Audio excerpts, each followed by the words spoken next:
पेश है good morning J&K।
यम सोखन पैदा करन खलकन अंदर उल्फत लोल, यम सोखन पैदा करन खलकन अंदर उल्फत लोल, दूर यम सिद गच नफरत ती वनुन हिचनावतम।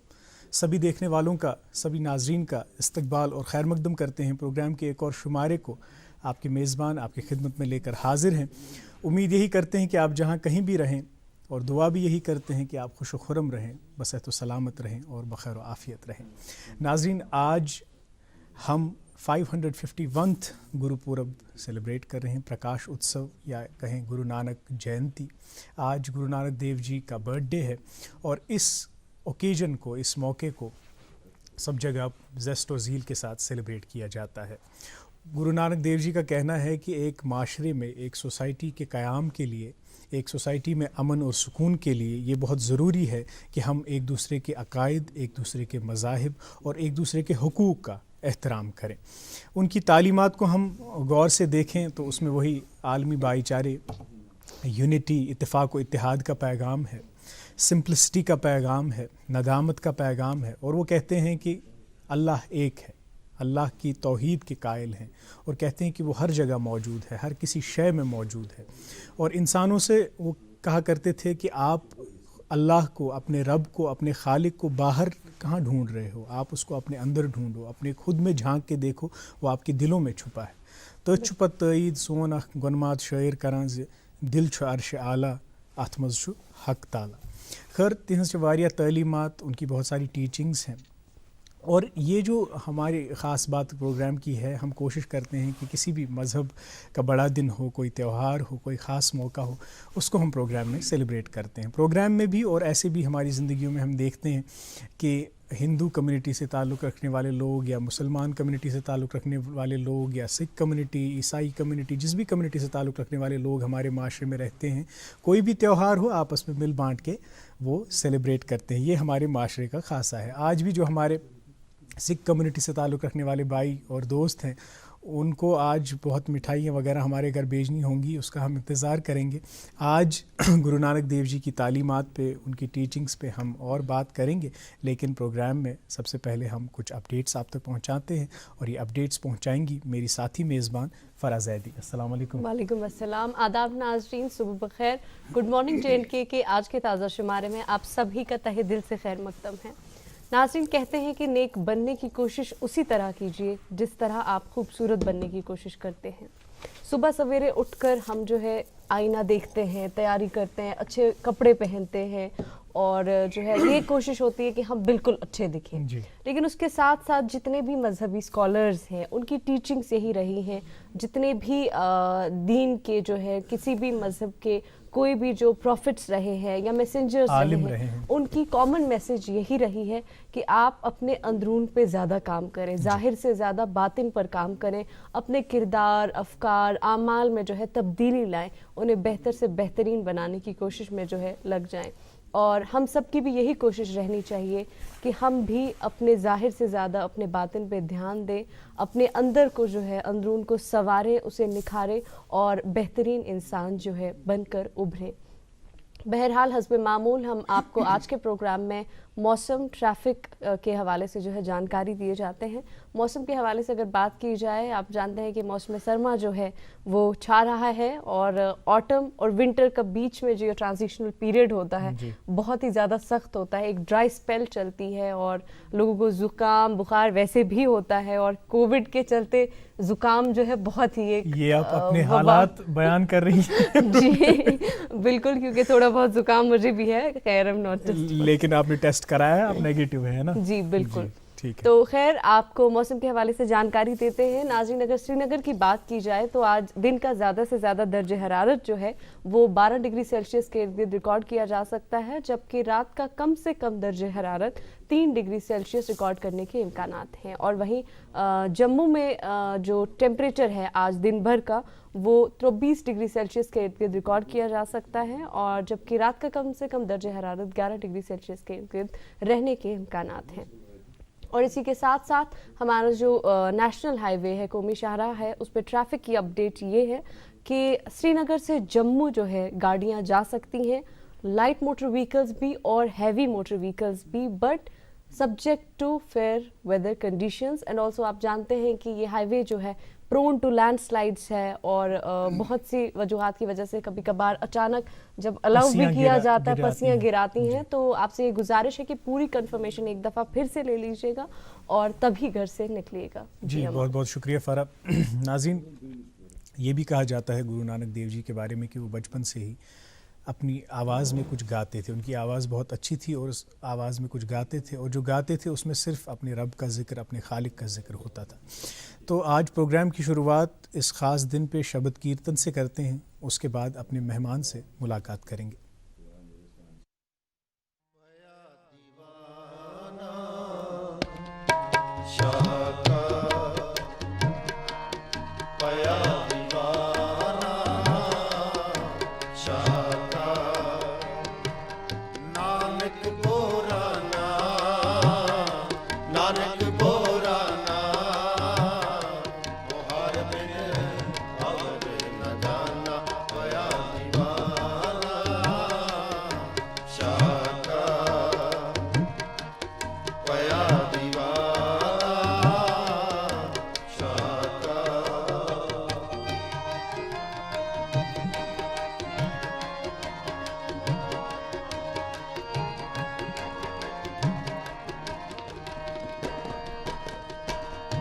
कोई आके पूतना को कहताला, कोई आके पूतना को कहताला, कोई आके पूतना को कहताला, कोई आके पूतना को कहताला, कोई आके नानक बेचारा, कोई आके आदमी नानक बेचारा, पया दीवाना शाह का, पया दीवाना शाह का, नानक बोराना, नानक बोराना,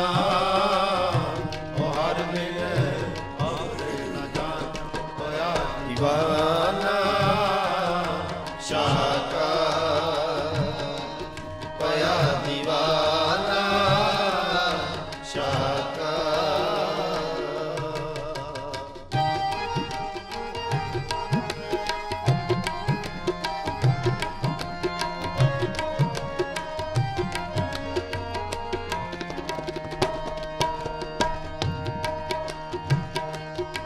तो दीवाना जानिए, तो दीवाना जानिए, जा पे दीवाना होए, पे दीवाना होए, तो दीवाना जानिए, तो दीवाना जानिए।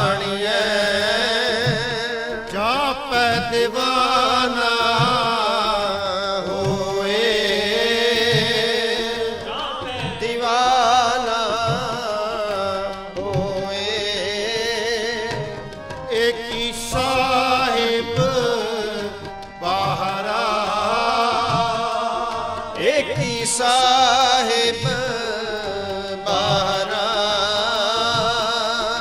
ਤੂੰ ਜਾਇਵਰ ਨਾ ਜਾਣੇ ਕੋਏ ਪਿਆ ਦੀਵਾਨਾ ਸ਼ਾਹ ਕਾ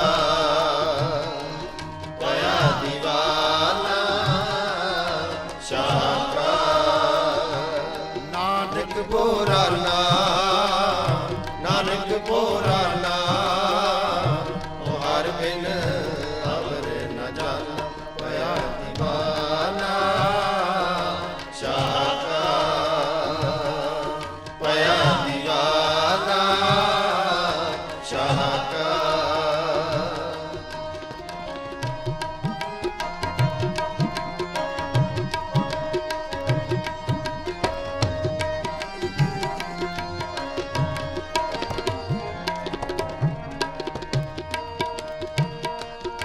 ਤੋ ਦੀਵਾਨਾ ਜਾਣੀਐ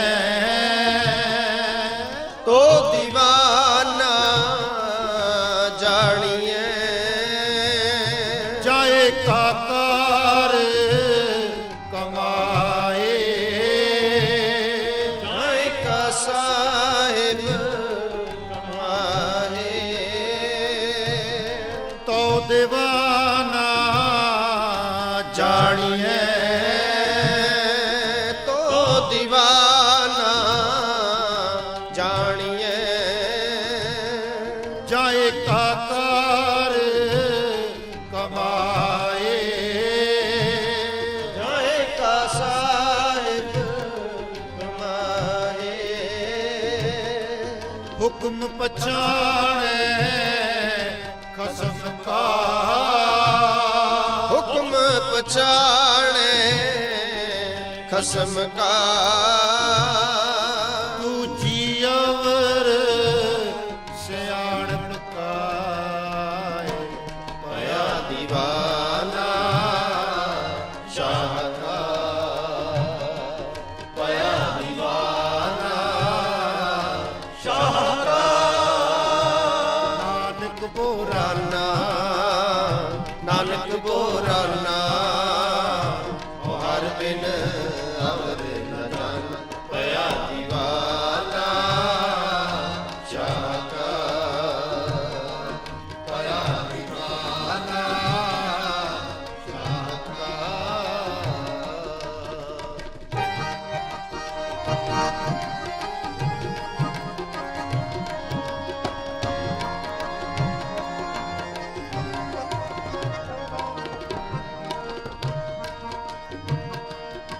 ਤੋ ਦੀਵਾਨਾ ਜਾਣੀਐ ਤੋ ਦੀਵਾਨਾ ਜਾਣੀਐ ਜਾ ਸਾਹਿਬ ਤਰੇ ਪਿਆਰ ਜਾ ਸਾਹਿਬ ਤਰੇ ਪਿਆਰ ਤੋ ਦੀਵਾਨਾ ਜਾਣੀਐ ਤੋ ਦੀਵਾਨਾ ਜਾਣੀਐ ਜਾ ਸਾਹਿਬ ਤਰੇ ਪਿਆਰ ਸਾਹਿਬ ਤਰੇ ਪਿਆਰ ਮੰਦਾ ਜਾਣੇ ਆਪ ਕੋ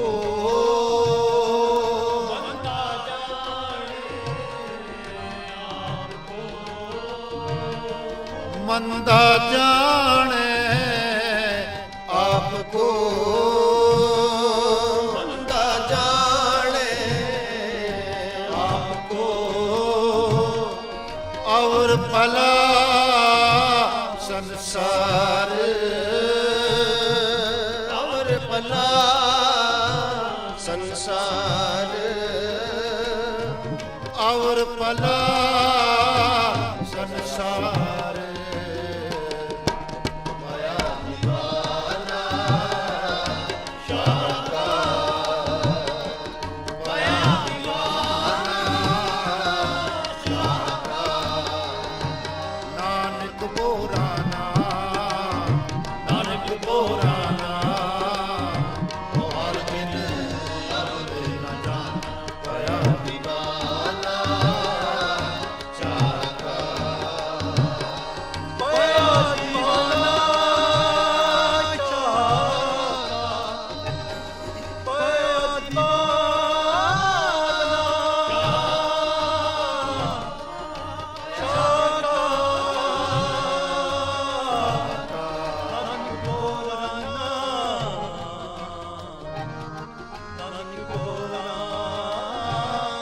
मंदा जाने आपको, मंदा जाने आपको, अवर पला संसार, अवर पला संसार।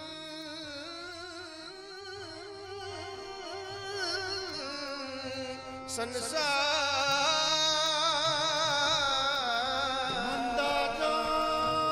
जाने आपको, अवर पला संसार। मंदा जाने आपको, अवर पला संसार। मंदा जाने आपको, मंदा जाने आपको, अवर पला संसार, अवर पला संसार।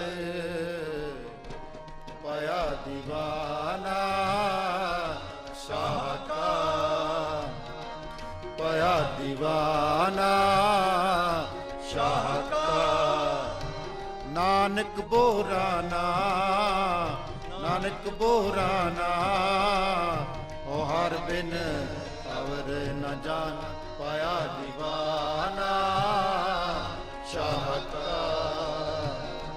पाया दीवाना शाह का।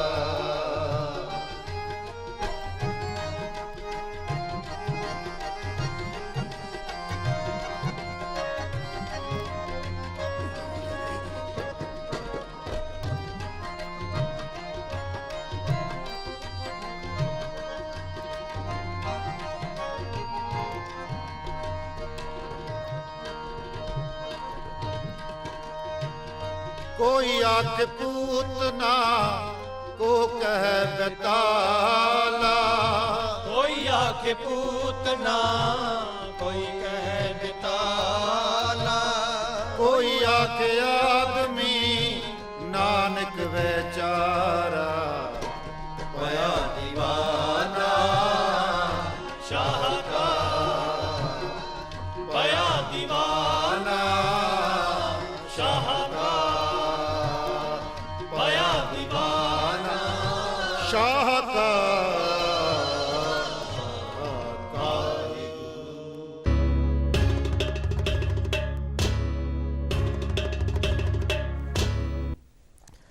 वेलकम बैक नाज़रीन, आप देख रहे हैं प्रोग्राम गुड मॉर्निंग JNK। नाज़रीन कहते हैं कि गुरु नानक देव जी जब अपने खालिक से जुड़ना चाहते थे तो इसी कीर्तन का ज़रिया उन्होंने इस्तेमाल किया और इसी के ज़रिए, इसी मौसीकी के ज़रिए, इसी कीर्तन के ज़रिए वो अपने खालिक से जुड़ते थे। हम सब ये भी जानते हैं कि वो बचपन से ही सभी मज़ाहिब को पढ़ते थे, सभी मज़ाहिब को नज़दीकी से देखते थे और उन सब को देख के, उन सब की फ़िलासफ़ीज़, उन सब की आइडियोलॉजीज़ को समझ के उन्होंने एक नए कॉन्सेप्ट की बुनियाद रखी जिसको हम सिखिज़म के नाम से जानते हैं। अब इस सिखिज़म का कॉन्सेप्ट क्या है, इसकी फ़िलासफ़ी क्या है, इसमें इंसान की शक्ल, इसमें इंसान का नक्शा कैसे खींचा गया है, कौन से औसाफ इंसान में होने चाहिए ताकि वो उसको एक मुकम्मल इंसान, हकीकी मानों में इंसान कहा जाए, इस बारे में भी हम जानने की कोशिश करेंगे और बात करेंगे अपने मेहमान से। लेकिन पहले रुकते हैं इस कमर्शियल स्पॉट के लिए। मेरे हमवतनों, अस्सलाम वालेकुम, आदाब, सत श्री अकाल। जम्मू कश्मीर फिर से निकलेगा अमन, तरक्की और खुशहाली की राह पे। DDC इंतखाबात में बढ़ चढ़ कर हिस्सा लें और अपनी पार्टी के उम्मीदवारों को कामयाब करें। हमारे चुनावी निशान क्रिकेट बैट के बटन को दबा के वोट दें और सपोर्ट करें अपनी पार्टी को, ताकि हम सब मिल के बढ़ें अमन, तामीर व तरक्की और खुशहाली की ओर। आइए फिर से बनाएं जम्मू व कश्मीर को जन्नत बेनज़ीर। सच्ची सियासत, अमन और तरक्की की ज़ामिन अपनी पार्टी। वेलकम बैक नाज़रीन, प्रोग्राम गुड मॉर्निंग जे.एंड.के में आपका फिर से एक बार इस्तकबाल और खैर मकदम। बिला ताख़ीर आपकी मुलाकात आज के हमारे मेहमान से कराते हैं। आज हमारे साथ गुरुपूरब के इस मौके पे जुड़े हैं इंजीनियर संदीप सिंह जी, जो जॉइंट सेक्रेटरी हैं गुरुद्वारा प्रबंध कमेटी के। सर खैर मकदम, सत श्री अकाल, आपका इस्तकबाल और खैर मकदम करते हैं हम प्रोग्राम में। इस ख़ास मौके पे, बड़े दिन पे आप हमारे प्रोग्राम में तशरीफ़ आवर हुए, आपका बहुत बहुत शुक्रिया और इस बड़े दिन की आपको बहुत बहुत मुबारकबाद। और आगे जो गुफ्तगू का सिलसिला है वो बढ़ाएंगी फ़रा। पहले तो हमारी तरफ से जितने भी सिख बरादरी के लोग हैं, भाई बहन हैं, उन सबको गुरु पूरब की ढेर सारी शुभकामनाएं। और सर आपको भी गुरु नानक देव जी का जो आज जयंती सेलिब्रेट हो रही है उसकी बहुत सारी शुभकामनाएं। सर सबसे पहले बात करेंगे आपकी ज़ाती ज़िंदगी के सफ़र के बारे में कि आप कहाँ पैदा हुए, आपका बचपन कहाँ गुजरा और फिर किस तरह जो है जवानी के फेज से गुजर के आज जिस जहाँ आप तैनात हैं, तो उस हवाले से हमारे साथ जो ये एक्सपीरियंस शेयर कीजिए। मेरी बहन, मेरा जो जन्म है वो श्रीनगर से है जी। तो बेसिकली हम लोग बारामूला के हैं। उसके बाद बटमालू में रिहाइश पजीर हुए, तो वहाँ से मेरी स्कूलिंग भी जो है वो श्रीनगर से ही है। कैसेट स्कूल और टंडल बिस्कुल स्कूल से मैं पढ़ा हूँ जी। उसके बाद मेरी जो इंजीनियरिंग है वो मैंने REC श्रीनगर से की है। फिर डिफरेंट प्राइवेट सेक्टर्स में जैसे Tata consultancy services, Nokia, siemens, Vodafone जैसी कंपनीज में काम करके आया हुआ हूँ जी। फिर शायद गुरु साहब ने ये सेवा लेनी थी जी। इतना कॉर्पोरेट सेक्टर छोड़ के स्विच करना टुवर्ड्स गवर्नमेंट सेक्टर, ये शायद मेरे को लगता है कि गुरु साहब ने वो सेवा लेनी थी, बिल्कुल, इसीलिए शायद मेरे को गवर्नमेंट सेक्टर में लाया गया। Otherwise I was enjoying in the private sector. तो शुक्र है उसका। तो आजकल प्राइवेट सेक्टर में हूँ, तो उधर गवर्नमेंट सेक्टर में हूँ। तो उसके बाद फिर जॉइंट सेक्रेटरी एज इलेक्ट हुआ मैं फ्रॉम बटमालू हफशनार कॉन्स्टिट्यूंसी। तो आजकल गुरुद्वारा मैनेजमेंट में भी हूँ जी।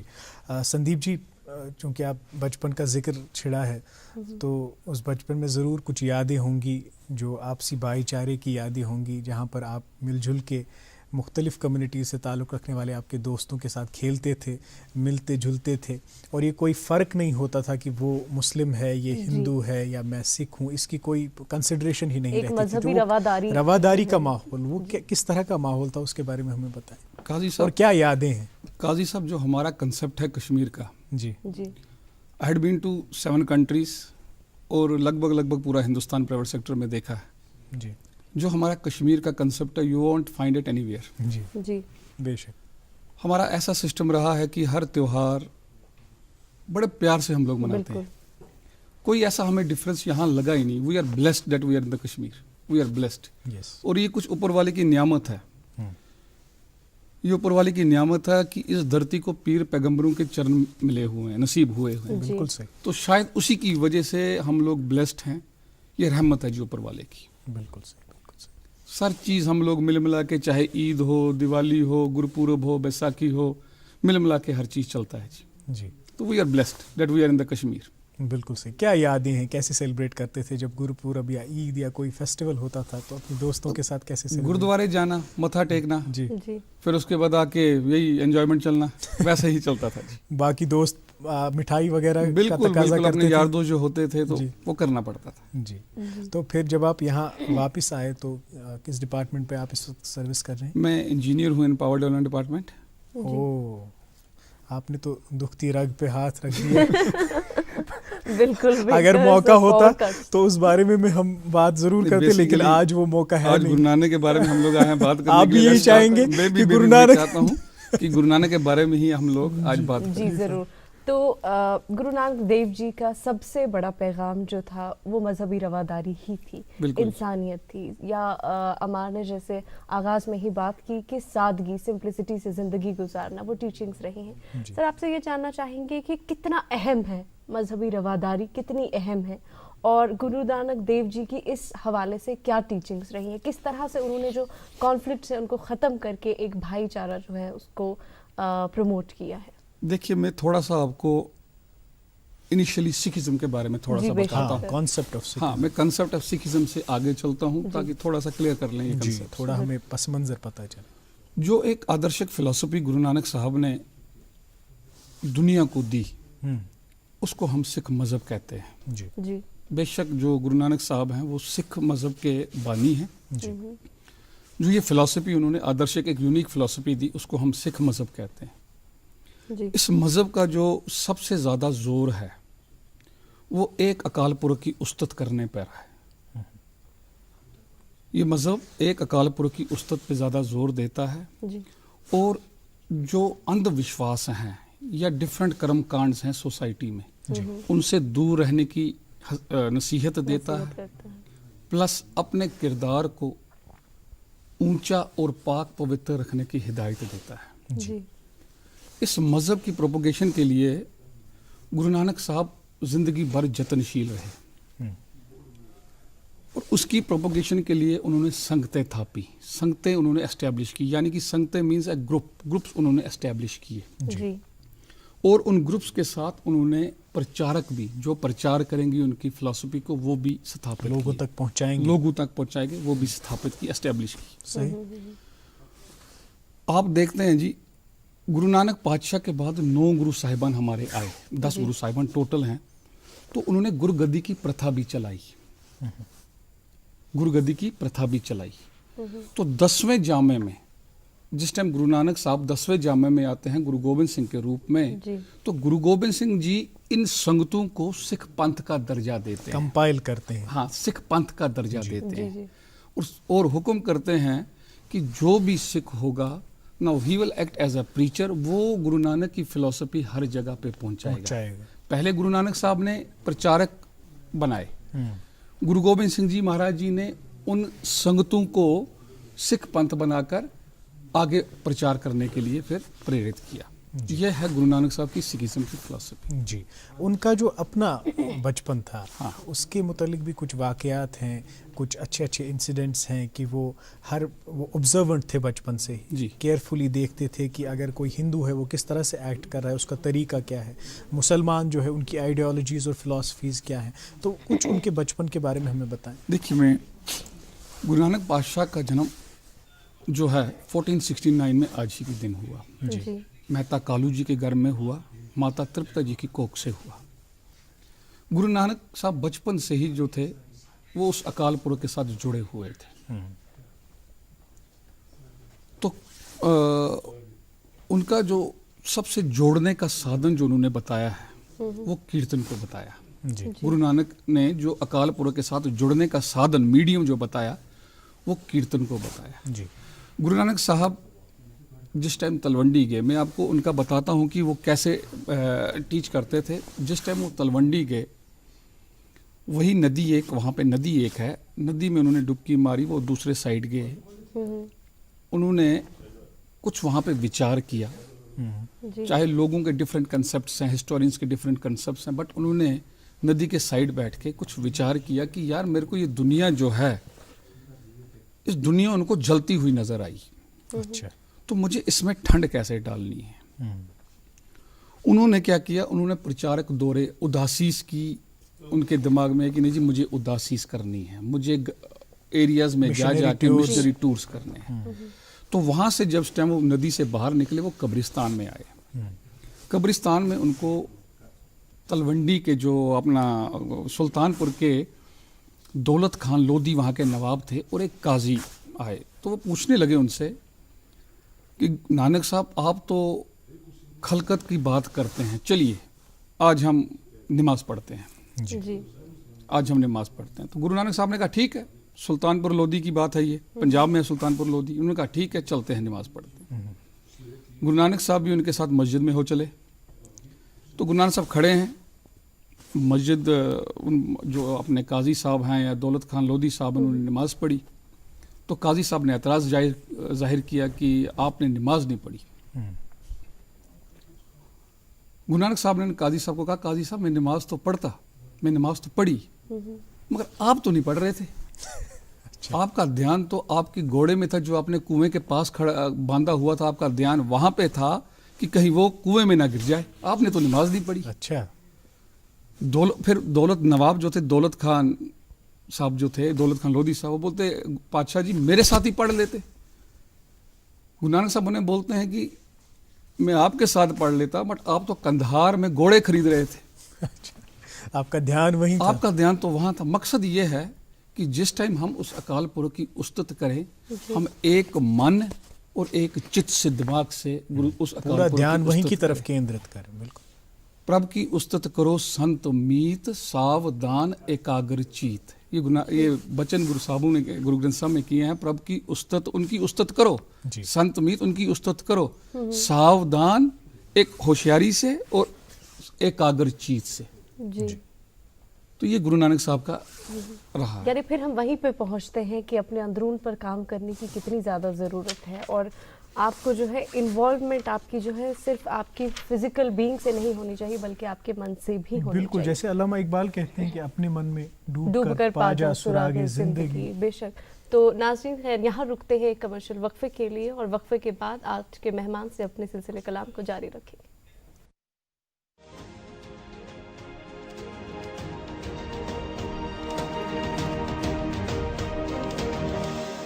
नमस्ते, आदाब, सत श्री अकाल। District development council elections, panchayat by elections 2020 Jammu और कश्मीर में शुरू हो चुके हैं, और हमारा फर्ज बनता है कि अपने कीमती वोट का इस्तेमाल करके सही उम्मीदवार को चुने, जिससे गांव की तरक्की हो और खुशहाली हो। मैं साना दुआ, फेमिना मिस इंडिया 2017 आप सबसे अपील करती हूँ कि इस इलेक्शंस 2020 में बढ़ चढ़कर हिस्सा लें और जमहूरियत को मजबूत बनाएं। चलिए इस बार अहद कर लें कि अपना वोट जाति, धर्म और पैसे पर नहीं, बल्कि सही उम्मीदवार को दें, बिना लालच और डर के। Issued in public interest by State Election Commissioner, Jammu and Kashmir. नाज़रीन खैर मकदम है एक बार फिर आपका प्रोग्राम में, जिसका नाम है गुड मॉर्निंग जे.एंड.के, और यहाँ प्रोग्राम में वक्त हो चला है आप तक कोविड अपडेट पहुँचाने का। तो अगर हम कश्मीर की बात करें नाज़रीन, तो टोल जो है कोविड केसेस का वो 65,646 को पहुंच चुका है, और कल दिन भर में 211 केसेस नए जो है वो रिपोर्ट हुए हैं, जबकि रिकवर्ड लोगों की तादाद जो है वो 61,818 है। अभी पॉजिटिव एक्टिव केसेस जो हैं वो 2,727 है, जबकि 1101 लोग जो है वो लुक में अजल हो चुके हैं इसी वबा की वजह से। और वहीं जम्मू की बात की जाए तो जम्मू में टोल जो है कोविड केसेस का वो 44,208 को पहुंच चुका है। रिकवर्ड जो इनमें से हैं वो 41,264 लोग हैं। एक्टिव केसेस अभी 2,360 हैं। कल दिन भर में नए केसेस जो रिपोर्ट हुए हैं वो 200 के करीब हैं, और डेथ्स जो है 584 लोग जो हैं लुक में अजल हो चुके हैं इस वबा की वजह से। तो आपसे एक बार गुजारिश करते हैं कि अगर आपको कोई भी सिम्टम्स लगते हैं, loss of smell, loss of taste हो रहा है, या लगातार जो है ड्राई कफ रह रही है, तो गेट योरसेल्फ टेस्टेड प्लीज़। बिल्कुल। और फरा WHO ने भी ये एक एडवाइजरी जारी की है that the countries should not get deceived by dropping cases, they should not lower their guard against COVID। जो ये केसेस में कमी अभी आ रही है, इसका मतलब ये नहीं कि कोरोना की वबा जो है हमारे सोसाइटी से, हमारे मुल्क से उसका ख़ात्मा हो गया है। अभी भी हमारी ज़िंदगियों में बनी हुई है, इसलिए बहुत ज़्यादा एहतियात करने की ज़रूरत है। आप तक अखबारात की सुर्खियाँ पहुँचाते हैं। मेरे पास एक उर्दू रोज़नामा, और इसमें से ये ख़बर, नए रूल्स के तहत पहले मुलाजिम की कबल वक्त retirement. Board of school education की चेयरपर्सन की तरफ से वजाहत के मुताबिक उन्हें मुसलसल गैर हाज़िरी पर निकाला गया। जी। और मेरे पास एक अंग्रेजी रोजनामा है जिसमें ये खबर शाया हुई है कि Srinagar Leh highway perilous for travellers, 4 persons narrowly escape as cab gets buried under avalanche। जी नाज़रीन, मेरे पास एक उर्दू रोज़नामा है, ये अपने सफ़े अव्वल पे रकम तराज है। रोशनी एक्ट के तहत अराजी हासिल करने वालों की 5वीं फहरिस्त। जम्मू में बाज़ लोगों ने सरकारी ख़जाने में कीमत भी दाखिल नहीं की। जी। और एक उर्दू रोजनामे में ये हेडलाइन है कि गुरु नानक जयंती, लेफ्टिनेंट गवर्नर और उनके मुशीरों, Sikh coordination committee, chief secretary, DGP और बुखारी और की अवाम को गुरुपूरब की ढेर सारी मुबारकबाद। जी नाज़रीन, एक अंग्रेज़ी रोज़नामा मेरे पास, और इसमें से 2 सुर्खियाँ शामिल प्रोग्राम करना चाहेंगे। Online coaching and online classes are here to stay experts. एक और ख़बर, दिलखराश खबर इसी अखबार से, mother 2 minor daughters die of asphyxiation in Uri due to suffocation. नाज़रीन, ये एक बहुत ही बड़ा मसला है जहाँ हम बुखारियों का इस्तेमाल करते हैं या गैस हीटर्स का इस्तेमाल करते हैं, तो इसके इस्तेमाल करने में ये हमें बहुत ख्याल रखना है कि हम रात भर इसका इस्तेमाल ना करें और ये देखें कि प्रॉपर वेंटिलेशन है रूम्स में, क्योंकि रात भर जब आप सोते हैं तो सोते वक्त फिर ख्याल नहीं रहता कि सांस आ रही है नहीं आ रही है, और इन्हीं वजह से जो रिपोर्ट्स है वो कह रही हैं कि इनकी मौत वाक़ा हुई है। तो इस बारे में बहुत ही केयरफुली हमें इन जो हीटिंग गैजेट्स हैं इनका इस्तेमाल करना चाहिए। जी बिल्कुल। और इसी हवाले से एक उर्दू रोजनामे में ये खबर शाया हुई है कि तरक्याती कमिश्नर बारामूला की जानिब से उड़ी मुतासरीन को अमदाद फराहम। जी नाज़रीन, एक उर्दू रोज़नामा मेरे पास और इसमें यह ख़बर, मिशन यूथ जम्मू कश्मीर और मुंबई स्टॉक एक्सचेंज के माबैन मुआहिदा, मरकज़ी ज़ेर इंतज़ाम इलाके के नौजवान को माली जानकारी और तरबियत फराहम की जाएगी। जी। और मेरे पास एक अंग्रेज़ी रोज़नामा है जिससे हम 2 पब्लिक ग्रीवियंसेस आप तक पहुंचाएंगे जो शाया हुई हैं, और ये मैं आप तक पहुंचाती हूँ कि residents demand maximisation of roads in Dobi Mohalla Batmaloo और repair the link road in Sonwar. और आपसे ये गुजारिश है कि आपकी जो भी ग्रीवियंसेस हैं, जितने भी अखबारात हैं, उनमें ये कॉलम होता है कि जिनमें आप अपनी ग्रीवियंसेस दे सकते हैं, तो वो बेशक उन्हें मेल कीजिए। जी नाज़रीन, ये तो थी अखबारात की सुर्खियाँ। आज हम बात कर रहे हैं इंजीनियर संदीप सिंह जी से, जो जॉइंट सेक्रेटरी हैं गुरुद्वारा प्रबंध कमेटी श्रीनगर। संदीप जी, हम गुरु नानक देव जी के बचपन के बारे में बात कर रहे थे, जो कुछ उन्होंने देखा, जो कुछ उन्होंने ऑब्ज़र्व किया, और जैसा कि आपने कहा कि उन्होंने देखा एक जगह जब वो विचार कर रहे थे, जब वो सोच रहे थे कि उन्होंने देखा कि दुनिया जल रही है, तो ये जलन किस वजह से उनको दिखाई दी, ये सोशल इवल्स या जो कुछ ख़राबी दुनिया में है वो चीज़ें थी, और फिर इसको ठीक करने के लिए उन्होंने जो एक फिर कॉन्सेप्ट क्रिएट किया वो क्या था, और इस कॉन्सेप्ट का प्रचार करने के लिए जो उन्होंने मिशनरी टूर्स किए वो कहाँ कहाँ किए, कहाँ कहाँ गए इसके प्रचार के लिए? काजी साहब, जिस टाइम वही नदी से बाहर आके गुरु साहब ने ये उदासी की रीत चलानी सोचा, ये उदासी का मतलब है मिशनरी टूर्स, प्रचारक दौरे। जी। तो गुरु नानक साहब ने 3 प्रचारक दौरे किए हैं। 1507 से लेकर 1515 तक उन्होंने एक दौरा स्टार्ट किया। सेकंड उन्होंने 1517 से 1518 तक किया। फिर 1518 से 1521 तक उन्होंने तीसरा दौरा स्टार्ट किया। जी। जो पहला दौरा उन्होंने स्टार्ट किया वो स्टार्ट किया तलवंडी से। तलवंडी से ये दौरा स्टार्ट होते हुए एमनाबाद आता है। एमनाबाद में गुरु नानक साहब भाई लालो जी, उनके एक मुरीद हैं, बड़े गरीब सिख होते हैं। जी। उनसे मिलते हैं, उनके घर में रहते हैं। जी। उनके घर में रहते हैं तो जो उस टाइम की सोसाइटी थी वो ये सोचती है, बड़े तनाड़ बड़े बंदे थे, वो ये सोचते हैं कि यार गुरु नानक साहब एक गरीब आदमी के घर में बैठ गए, ये ठीक नहीं है, इनको हमारे यहाँ पे आना चाहिए, ये बहुत बड़ी हस्ती हैं, उस खुदा के साथ मिले हुए हैं, ये हमारे घर में होने चाहिए। जी।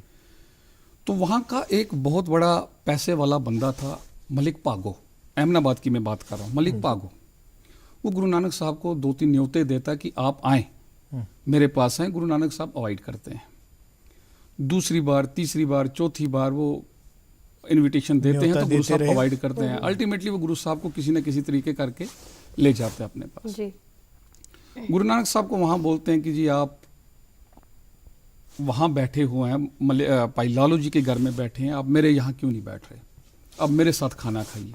जी। तो गुरु नानक साहब उनको बोलते हैं कि यार तूने तो इतना जो सिस्टम इकट्ठा करके रखा हुआ है, ये जो पैसा तूने इकट्ठा करके रखा हुआ है, मुझे तो ये खाना जो है ये गरीबों का खून लग रहा है, क्योंकि ये जो पैसा आपने इकट्ठा किया है ये ईमानदारी का नहीं पैसा नहीं है। इससे अच्छा मुझे उस भाई लालू जी जो गरीब कारपेंटर था, जिसने मेहनत से अपनी रोजी कमाई है, उसकी खाने में मेरे को सूखी रोटी में मेरे को अरशों का सवा टेस्ट आ रहा है एज कम्पेयर टू यूअर्स। तो वहाँ से होते हुए गुरु नानक पातशाह हरिद्वार पहुँचते हैं। जी। हरिद्वार से आते आते गुरु नानक पातशाह बनारस होके, बनारस में जब वो पहुँचते हैं तो वहाँ पे वो कलेक्ट करते हैं 2 भक्तों की बाणी, शब्द बेसिकली, भगत कबीर जी की जी और भगत रविदास जी की बाणी वो कलेक्ट करते हैं वहाँ से। तो वहाँ से होते हुए बनारस से होते हुए वो बंगाल, बंगाल से ढाका, ढाका से फिर वो उड़ीसा आते हैं, उड़ीसा से आते आते वो शिंगला द्वीप जिसको हम आज श्रीलंका बोलते हैं, वहाँ से आते आते वो उदासी करते हैं। अब मैं आपको एक चीज़ बताता हूँ काजी साहब, सिंगला द्वीप जो है श्रीलंका, वहाँ का राजा हुआ है सुखदीप जी। तो वो जो सुखदेव था वो एक और हमारे प्रचारक हुआ करते थे मनसुख, उनसे मिलके गुरु का श्रद्धालु बना था। देखिए गुरु साहब उनको मिले नहीं हैं। अच्छा, बज़ाहिर वो आप उनसे देखिए मिले गुरु नहीं। साहब उनको मिले नहीं है। गुरु साहब ने देखिए कैसे हमें शब्द के साथ जोड़ा, उस अकाल पुरख के साथ जोड़ा। गुरु साहब उन्हें मिले नहीं है। गुरु साहब एक प्यारा था गुरु साहब का मनसुख, लाहौर में उनसे मिले। He was a businessman basically, Mansukh was a businessman. तो बिजनेसमैन गुरु साहब से मिले थे। वो बिजनेसमैन आते हैं अपना बिजनेस करने के लिए श्रीलंका। जी। श्रीलंका में शिवनाभ जो था वो राजा जो था वो उनके करैक्टर को देख के गुरु साहब का श्रद्धालु बनता है, उसके विचार को मुतासिर होता है। तो उनके दिल में तांस रहती है कि यार मैं गुरु नानक साहब से मुझे मिलना है, मुझे गुरु नानक साहब के दर्शन करने हैं। तो बहुत से बंदे उनके पास आते हैं पेखी बन के, फेक बन के कि हम गुरु नानक हैं, हम गुरु नानक है। खैर वो आजमाते हैं उनको किसी न किसी तरीके से, वो परखते हैं उनको, तो उनको गुरु नानक साहब वो नहीं मिलते। मगर जिस टाइम ये दौरा होता है, ये प्रचारक दौरा होता है, जब गुरु नानक साहब श्रीलंका पहुंचते हैं तो फिर वो उनको आजमाने की कोशिश करते हैं। उनके सामने राजकुमारियां कुछ जो नृत्य वगैरह करती रहती हैं जी। तो गुरु नानक साहब उनको क्या बोलते हैं, बोलते हैं गाछो पुत्री राजकुमार। क्या बोलते हैं, गाछो, वाणी में दर्ज है गुरु ग्रंथ साहब में, गाछो पुत्री राजकुमार, नाम पढ़ो सच दोत सुवार। मतलब ए मेरी बेटी, देखिए कैसे उनको संबोधित करते हैं, गाछो पुत्री राजकुमार, कैसे संबोधित करते हैं। सी हाउ पोलाइटली वो उनको संबोधित करते हैं कि आप जाएं मेरे बच्चे, आप जाएं, जितनी चीजें आप मुझे रिझाने के लिए कर रहे हैं, अगर इतनी चीजें आप उस अकाल पुरख की बंदगी में करेंगे तो यकीनन आपको वो अकाल पुरख मिल जाएगा। जी। तो वो फिर राजकुमारियां जो हैं शिवनाभ को बोलती हैं कि ये आपके सच्चे गुरु नानक हैं। तो गुरु नानक उनसे मिलते हैं। तो हिस्टोरियंस का ये भी कहना है कि जो पहला सिख राज स्थापित हुआ जी, वो श्रीलंका में हुआ। जब शिवनाभ जो था वो गुरु नानक साहब के सिख बने तो उस टाइम ऐसी प्रथा होती थी कि जो राजा का रिलीजन होता था वही प्रजा का रिलीजन होता था। तो पहला सिख राज, कुछ हिस्टोरियंस का ये है कि पहला सिख राज जो बना वो श्रीलंका में बना। ये थी उनकी पहली उदासी। दूसरा मिशनरी टूर उनका रहा सुमेर पर्वत की ओर। वो उन्होंने तलवंडी से स्टार्ट किया। सुमेर पर्वत मीन्स हिमालयास। वो हिमालय से होते हुए नेपाल, नेपाल के रास्ते होते हुए तिब्बत, तिब्बत के रास्ते होते हुए हमारे लद्दाख, गिलगित, स्कर्दू, वहाँ से होते हुए बांडीपुरा साइड, झेलम क्रॉस करते करते श्रीनगर, श्रीनगर से होते हुए मटन, मटन साहब से होते हुए अमरनाथ, वैष्णो देवी, वैष्णो देवी से होते हुए फिर वापस करतारपुर पहुँचते हैं। अच्छा। मैं आपको एक बात बताता हूँ काजी साहब, मटन में एक हाई लेवल का इंटेलेक्चुअल पंडित हुआ करते थे, पंडित ब्रह्मदास। अच्छा। उनका क्या सिस्टम होता था कि उन जमाने में ब्लॉक आर्ट्स होते थे, गड्ढे, हम उनको पंजाबी में गड्ढे बोलते हैं। ट्रांसपोर्टेशन का साधन जो ब्लॉक आर्ट्स था, वो क्या करता था अपने ब्लॉक आर्ट्स में जो रिलीजियस बुक्स हैं वो रखता था। और उनको बड़ी खुशी होती थी, बड़ी खुशी महसूस होती थी कि वो जब किसी को डिस्कशंस में हराता था तो उसको बड़ी खुशी महसूस होती थी जी। तो गुरु साहब ने उनका वहाँ पे गुमान थोड़ा सा तोड़ा और एक बाणी वहाँ पे एक शब्द श्लोक उन्होंने मटन साहब में उच्चारा, पढ़ पढ़ गड्डी लद्दी है, पढ़ पढ़ पढ़िए सार वाला, जो आशा की वार हमारा गुरु ग्रंथ साहब में एक सब्जेक्ट है जी। उसका वो श्लोक वहाँ पे उच्चारा। उनको बोला पंडित ब्रह्मदास को कि ब्रह्मदास जी, बेशक आपके पास बहुत नॉलेज है, बहुत आपने धर्म की किताब में पढ़ी हैं, but the way you have learned and the ego in your heart, जो तुम्हारे दिल में जो ये ईगो है, अहंकार है दूसरे को हराने का, इससे प्रभु की प्राप्ति नहीं हो सकती। बिल्कुल सही। प्रभु की प्राप्ति होगी निम्रता के साथ। बिल्कुल सही। और गुरु नानक देव जी का ही एक कॉल है कि आप कितनी भी किताबें पढ़ लें, जितनी भी स्क्रिप्चर्स पढ़ लें, लेकिन आप जब तक अंडरस्टैंड नहीं करेंगे उन स्क्रिप्चर्स में क्या लिखा गया है, तो तब तक आपको अपना रब, अपने रब से आप मुलाकात उनको जान नहीं पाएंगे। बिल्कुल। और हम बातें करेंगे आपसे और जानने की कोशिश करेंगे, लेकिन नाज़रीन वर्ल्ड एड्स डे के ताल्लुक से एक मैसेज के लिए हम रुकते हैं, उसके बाद अपने मेहमान से सिलसिले कलाम को जारी रखेंगे।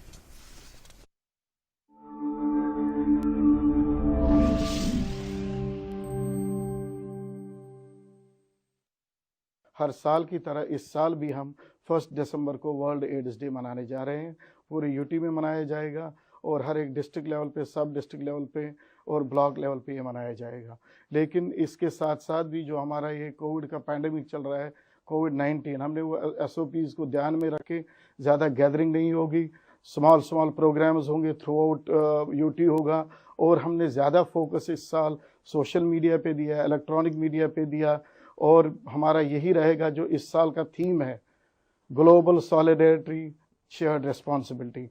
हम सब लोगों की जिम्मेवारी है, हम एक साथ मिलके एड्स को यहाँ से एड्स को इरेडिकेट करें और इसके साथ साथ जो कोविड-19 है उसका भी दोनों में एक बात कॉमन है। कॉमन ये है कि prevention is better than cure. अगर हम प्रिवेंशन करें तो ये दोनों बीमारियां नहीं लग सकती। और आज जो कोविड का है, कोविड में 3 चीज़ें बहुत ज़रूरी है, face mask, hand hygiene and social distancing. ये 3 चीज़ें एज गुड एज वैक्सीनेशन है, क्योंकि अभी तक कोई डेफिनेट वैक्सीन नहीं आया है, अभी तक कोई डेफिनेट ट्रीटमेंट नहीं आया है। लेकिन हमारी गवर्नमेंट ने हर एक लेवल पे जो सपोर्टिव ट्रीटमेंट रखा है, बेस्ट ट्रीटमेंट रखा है। अब हमने एक सपोर्ट करना है कि प्रिवेंटिव मेजर्स हमने खुद लेने हैं ताकि हम दोनों इन HIV एड्स और कोविड-19 से बच के रहें।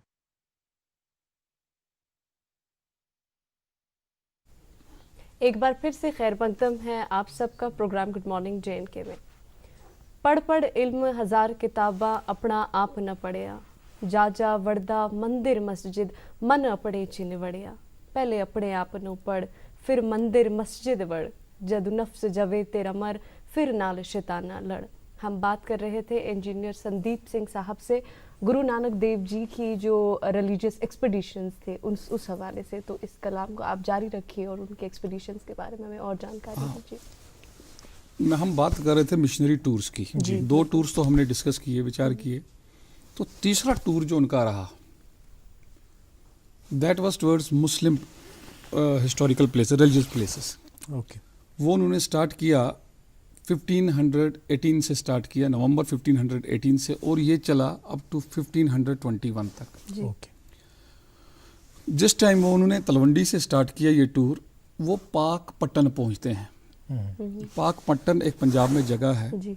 तो उस टाइम वहाँ पे बाबा फरीद की गद्दी एक चल रही थी, डेरा एक चल रहा था, और उनकी वहाँ पे 11th जनरेशन बैठी हुई थी। वहाँ से गुरु नानक साहब ने पाक पट्टन से बाबा फरीद के जो श्लोक थे वो कलेक्ट किए। पाक पट्टन से वहाँ पे शेख इब्राहिम उनकी 11th जनरेशन का बैठा हुआ था उस गद्दी पर, उनसे बाबा फरीद के जो हैं वो श्लोक 112 श्लोक इकट्ठे किए। और अब देखिए 112 श्लोक इकट्ठे करने के बाद उनको गुरु ग्रंथ साहब में बाबा फरीद के चैप्टर के अंडर लाना और उसमें और अपने 18 श्लोक ऐड करने। 18 श्लोक, उसका हेड क्या था ऊपर, बाबा फरीद के श्लोक, उसमें 18 श्लोक और 4 गुरु साहिबान के ऐड करने। ये कितनी बड़ी वो रिस्पेक्ट देते थे बाबा फरीद को, इसलिए दी कि उनकी विचारधारा जो गुरु नानक साहब जी की विचारधारा है और बाबा फरीद की विचारधारा है वो मेल खा रही थी। वो ऐसे ही कलेक्ट नहीं किए, ऐसे ही उनको जगह गुरु ग्रंथ साहब में नहीं मिली। जब उनकी विचारधारा और गुरु साहब की विचारधारा सिमिलैरिटीज लगी तो वो कलेक्ट की गई। अच्छा। तो वहां से होते हुए गुरु साहब मक्का पहुंचे, मक्का से होते हुए मदीना पहुंचे, मदीना से होते हुए बगदाद पहुंचे। जिस टाइम वो बगदाद पहुंचे तो उन्होंने वहां पे आउटस्कर्ट्स में कीर्तन स्टार्ट कर लिया। कीर्तन स्टार्ट कर लिया। उनके साथ में मैं आपको बोल दूं कि उनके साथ में भाई मर्दाना जी थे जो मुस्लिम थे। अच्छा। वो लगभग 50 ईयर्स गुरु नानक साहब के साथ रहे। कोई 9-10 साल गुरु नानक साहब से बड़े थे। 50 साल तक वो गुरु नानक साहब की उन्होंने संगत की। खैर बगदाद के बाहर वो बैठे, कीर्तन स्टार्ट हो गया। कीर्तन स्टार्ट हो गया। वो इस्लामिक एरिया था। इस्लाम में जो म्यूजिक है दैट इज प्रोहिबिटेड, तो बंदे आ गए जी। गुरु नानक साहब को उन्होंने पकड़ लिया, जी आप ये क्या कर रहे हैं, आप गलत कर रहे हैं। तो गुरु नानक साहब को पकड़ के लेके गए वो वहाँ के दस्तगीर पीर दस्तगीर एक थे और बिलोल शाह जी वहाँ पे ये 2 बंदे थे, उनके पास लेके गए कि गुरु नानक साहब इस तरीके से कीर्तन कर रहे हैं तो इनको सज़ा देनी है। बिलोल शाह जो पीर दस्तगीर था, ये गुरु ग्रंथ साहब में दर्ज है जी, ये दर्ज है। तो वो पूछते हैं, उनको पहले तो ये लगता है कि ये भी हिंदुस्तान से कोई फ़कीर चल के आया है, पैसे वगैरह का ऐंठने वाला सिस्टम है, ये वही सिस्टम चल रहा है जी। तो गुरु नानक साहब से वो पूछते हैं, गुरु नानक साहब चलिए आप अपने आप को ओलिया वो समझते हैं तो हम आपसे थोड़ा सा डिस्कशन करते हैं। गुरु नानक साहब ने कभी भी अपने आप को ओलिया नहीं समझा, सिंपल आदमी जो प्रचार करते उसकी अकाल पुरख की, हाँ प्रीचर। वो पहला क्वेश्चन करते हैं गुरु नानक पातशाह से कि रब के पहले क्या था, रब के पहले क्या था। पीर दस्तगीर जो हैं वो पहला, ये हिस्ट्री है, वी आर हैविंग हिस्ट्री। तो रब के पहले क्या था, डायलॉग हो रहा है हाँ उनके बीच में डायलॉग हो रहा है जी। गुरु नानक साहब का जवाब देने का अपना कुछ अंदाज था जी। गुरु नानक साहब उन्हें कहते हैं कि आप मोतियों की एक थाली मेरे सामने लाएं। बिलोल शाह जो राजा वगैरह थे वो सोच रहे हैं कि शायद इनको ये चाहिए तो इसीलिए ये मांग रहे हैं। तो खैर वो लाते हैं, उसके बोलते हैं जी काउंटिंग स्टार्ट करें। वो करते हैं 1 2 3 4, बोला नहीं फिर से स्टार्ट करो, गलत कर रहे हो। बोला 1 2 3 4 5 6, नहीं बोला नहीं फिर से स्टार्ट करो। फिर बोलते हैं 1, वो एकदम रोक देते हैं। बोला गिनती यहीं से स्टार्ट होती है। बोला मैं भी तो वही बोल रहा हूँ, दुनिया जो ये खलकत है, ये खलकत ही भी उस अकाल पुरख से ही स्टार्ट हुई। दूसरा क्वेश्चन वो करते हैं कि यार अगर वो अकाल पुरख हैं तो कहाँ है। वो बोल रहे हैं जी आप दूध का 1 कटोरा लाइए जी। वो लाते हैं दूध का कटोरा जी। तो गुरु साहब उनको बोलते हैं नहीं दूसरा लाइए, इसमें मिलावट है। उसने बोला नहीं ये साफ है। फिर से वो लाते हैं, 2-3 बार लाते हैं। 2-3 बार लाने के बाद गुरु साहब बोलते हैं नहीं ये भी खराब है। बोला इसमें मक्खन है, इसमें घी है, दूध में घी है। बोला हाँ। बोला तुझे दिखता है? बोला नहीं दिखता। बोला इसी तरह से जो वो अकाल पुरख है, वो अलमाइटी है, वो दुनिया के जर्रे जर्रे में है, बेशक वो दुनिया के जर्रे जर्रे में मौजूद है, हमें नजर चाहिए। तीसरा क्वेश्चन वो करते हैं उसको, तीसरा क्वेश्चन है कि वो करता क्या है, अगर वो दुनिया के जरे जरे में है वो करता क्या है। तो वो बिलोल शाह को बोलते हैं आप मेरी जगह आ जाए, मैं आपकी जगह पे आके जवाब देता हूँ। बिलोल शाह बादशाह था तो वो उनकी जगह पे आते हैं। बोला यही करता है, नीचो ऊंच करे मेरा गोविंद काहू ते न डरे। क्या बात है। वो ऊपर से नीचे और नीचे से ऊपर करने वाला है, वो सब कुछ करने वाला है। बिल्कुल। तो ये 3 क्वेश्चंस का जवाब गुरु नानक साहब ने बगदाद में दिया।